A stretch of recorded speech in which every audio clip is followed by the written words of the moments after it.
नमस्कार, AGCN news पर आपका स्वागत है। मैं हूं मनीषा राणा। प्रस्तुत है आज का मुख्य समाचार। दिल्ली चुनाव, यमुना की दुर्गंध से सियासी दंगल तक, 2025 की जंग किसके नाम। दिल्ली, उत्तर प्रदेश के मुख्यमंत्री योगी आदित्यनाथ ने मंगोलपुरी विधानसभा क्षेत्र में जनसभा को संबोधित करते हुए कहा, आज जब मैं गाजियाबाद से दिल्ली आ रहा था तो यमुना जी, जो कभी आस्था का प्रतीक थी, वहाँ से दुर्गंध आ रही थी। ऐसा महसूस हो रहा था जैसे वह सीवर बन गई हो। आम आदमी पार्टी की सरकार के पापों का असर झेल रहे लोग अब इससे मुक्ति चाहते हैं।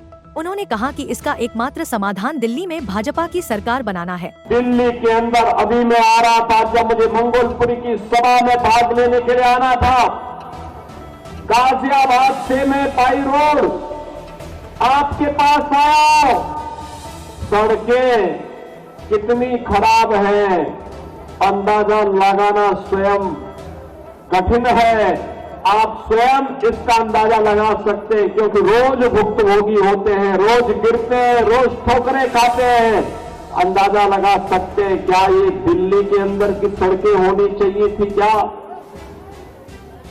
सीवर सड़कों पे बह रहा है। पेयजल के लिए आपको टैंकर का सहारा लेना पड़ता है, और टैंकर भी प्रतिदिन नहीं आता है। कहीं सप्ताह में 1 दिन आता है, कहीं 2 दिन आता है। जब मैं गाजियाबाद से दिल्ली की ओर आ रहा था तो बहनों और भाइयों, यमुना जी, जो कभी भारत की पौराणिक नदी के रूप में हम सबकी आस्था की प्रतीक थी, हम लोग तो 2 ही नारा लगाते थे, हर हर गंगे, हर हर यमुने के नारे लगाते थे। वहां से बदबू आ रही थी, सीवर जैसी बदबू आ रही थी पावन यमुना नदी से। दिल्ली के अंदर आम आदमी पार्टी की सरकार के पाप का भुक्तभोगी, आम आदमी पार्टी सरकार के पाप की भुक्तभोगी हमारे मथुरा, वृंदावन, आगरा वासियों को भी और वहां आने वाले श्रद्धालुओं को भी होना पड़ रहा है। पावन वृंदावन और मथुरा भगवान श्री कृष्ण से जुड़ी हुई पावन नगरी है, लेकिन आम आदमी पार्टी ने जो नारकीय स्थिति दिल्ली के अंदर पिछले 10 वर्षों के अंदर बनाया है, आज उसका भुक्तभोगी हम सबको होना पड़ रहा है। और इसीलिए आज मैं आपसे कहने के लिए आया हूं, इस नरक से उभरने का एक ही रास्ता है, और वह रास्ता जाता है डबल इंजन की भारतीय जनता पार्टी की मोदी जी के नेतृत्व में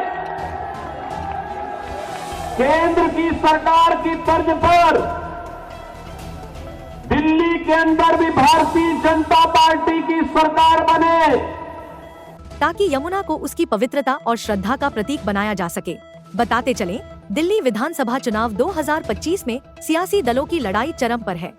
भाजपा, आम आदमी पार्टी, आप और कांग्रेस ने प्रचार में पूरी ताकत झोंक दी है। रैलियों, रोड शो और डोर टू डोर कैंपेन की धुआंधार गति के बीच भाजपा के अमित शाह, योगी आदित्यनाथ और नायब सिंह सैनी जैसी बड़ी हस्तियां मैदान में हैं। वहीं आप के अरविंद केजरीवाल, भगवंत मान और संजय सिंह भी रोड शो और जनसभाएं कर रहे हैं। सुप्रीम कोर्ट ने दिल्ली दंगों के आरोपी IMIM उम्मीदवार ताहिर हुसैन को मुजफ्फराबाद सीट के लिए कस्टडी पैरोल दी है। ताहिर हुसैन को 29 जनवरी से 3 फरवरी तक हर दिन 12 घंटे जेल से बाहर रहने की अनुमति मिली है। अदालत ने शर्त रखी है कि वह सुरक्षा वैन और एस्कॉर्ट का खर्च खुद उठाएंगे, जो रोजाना करीब 2 लाख रुपए है।